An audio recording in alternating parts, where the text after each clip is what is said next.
Protesta jonë vazhdon për disa arsye.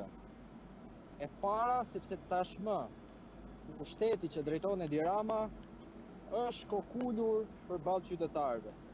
Ne jemi të bindur se me vazhdimin e protestës ne do të mund t'i japim goditjen e duhur në opinion publik në mënyrë që ndërgjegja qytetare të zgjohet dhe të vinë në shesh.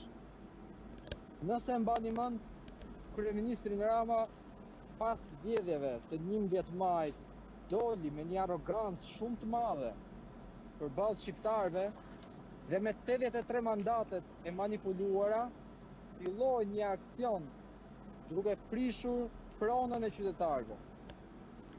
Duke menduar se pavarësisht abuzimeve që ai dhe qeveria e tij ka bërë, ai ka dashur ta transferojë fajin apo paligjshmërinë nga Këshilli i Ministrave te qytetarët. Por çfarë ka bërë protesta? Protesta ka bërë që duke nisur nga data 8, dhe jo vetëm protesta jonë, por protesta e gjithë forcave dhe rrymave shoqërore, duke përfshirë dhe atë të Partisë Demokratike dhe atë të partive tjera. Tashmë e kanë ndalur këtë vrull të arrogancës së qeverisë Rama. Dhe